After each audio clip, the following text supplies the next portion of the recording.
स्वागत। आज आम विद्युत विषय पढ़ी तार विषय पढ़ा बर्तमान आम जाने पावर कहते पावर क्षमता हूँ कार्य कर हार क्षमता rate of doing work is power. तेणु आम सेमती विद्युत शक्ति विद्युत परिपथ में पावर क्या करती ना गोटे परिपथ में जो हार विद्युत शक्ति खर्च हुए पावर जो हार विद्युत शक्ति खर्च हुए पावर कहते सेमती पावर संज्ञा आगु पावर फर्मूला में आगु पढ़ी कौन ना P equal to V into I ताले एटा आलु आमे आउ एक फर्मूला मध्ये पाई परबा यदि V इक्वल टू IR बसेबा ताले एठी I इनटू R पुनी I गुना हेला I स्क्वायर R हेला V equal to I square किबा I equal to V by R यदि बसेबा ताले P equal to V square by R V equal to V square by R होते ताले एई बळी भाबरे आमे पावर रा सूत्र तीन प्रकार जानले जोटी जानि तो से अनुसार व्यवहार करे पावर रा एक कोन ना पावर रा एक एई बळी व्यवहार करबा जे पावर एक होउची वोल्ट रा एक होउची विभव रा एक V रा एक होउची वोल्ट आउ I रा एक विद्युत शक्ति रा एक होउची एम्पियर ताले पावर रा एक होला कोन ना वाट ताले जल्दी कोनोसी परिपथ रे दुई प्रांत मध्य विभवांतर 1 वोल्ट थाए एवं ताले 1 एम्पियर विद्युत शक्ति प्रवाहित हो थाए ताहाले सेठी पावर केता हो P equal to 1 volt into 1 ampere समान 1 वाट ताले 1 watt equal to 1 volt into 1 ampere ताले ए जो 1 वाट एटा होची पावर बहुत छोट एकक तार तार बड़ एकक मध्ये हमें व्यवहार करि परिबा कोन ना 1 किलोवाट 1 किलोवाट समान केते ना 1000 वाट है 1 किलोवाट समान 1000 वाट ए वाट ए एकक मध्ये हमें व्यवहार करि परिबा ताले जति हमें पावर को देखिबा पावर इक्वल टू W/T तारे कोनोसी उपकरण गोटे परिपथ रे लगेले से उपकरण व्यवहार करबा द्वारा केते विद्युत शक्ति खर्च हुए हम केमे जानबा ना व्ययित विद्युत शक्ति W equal to P * T तारे आमे तो विद्युत शक्ति व्यवहार करूचे सेटा केते परिमाण विद्युत शक्ति व्यवहार करले ता पे हम पैसा दबा पड़ुछ तो केते परिमाण विद्युत शक्ति हम व्यवहार करले केमिति हिसाब करबा ना सेटा हमें P * T पावर * टाइम याको गुणी देले हमें व्ययित विद्युत शक्ति पाई लेगा तेणु पावर एक कहला कोन ना वाट जदि समय जब हमें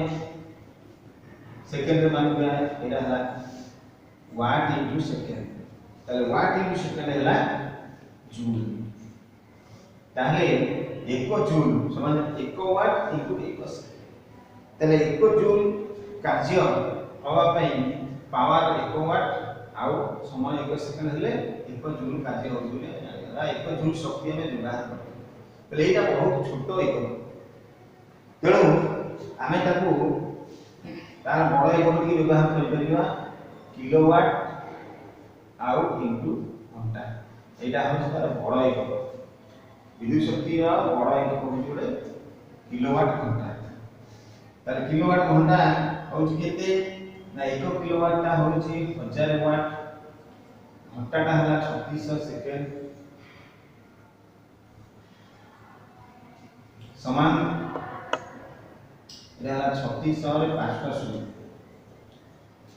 एति की जूल वाट इन सेकंड हला जूल तो दाखु जे हम लिखि दवा 3.6 * 10⁶ एति की जूल एटा होची 1 किलोवाट ताले 1 किलोवाट घंटा ता होची एति की जूल ता माने हमें एटा को गोटे एकक रूपे धराइछि 1 किलोवाट घंटा को 1 यूनिट बोली हमें धरिचे आ से 1 यूनिट हम मीटर बस वाट मीटर गोटे बस घरे से वाट मीटर रे हमें देखिए मन 1 यूनिट विद्युत शक्ति आम व्यवहार कले अर्थ हूँ 1 किलोवाट घंटा विद्युत शक्ति आम व्यवहार कले 3.6 into 10⁶ जूल शक्ति आम व्यवहार बेले बेले आम भावुवा जे यदि कौन उपकरण न लगिक लाइन आम विद्युत करेन्ट रही आम भावा विद्युत शक्ति बोधे खर्च हो विद्युत खर्च हो कहीं से इलेक्ट्रॉन प्रवाह होता विद्युत शक्ति प्रवाह प्रवाह हेले नहीं विद्युत शक्ति खर्च हुए ताले आमे सेथमेका हमको मध्य शुल्क किसी देवा पड़े माने विद्युत बिल देवा तर आमे वर्तमान ए विषय जानिले आमे केमिति देखिबा जे आमे किछि गाणितिक प्रश्नर समाधान करिबा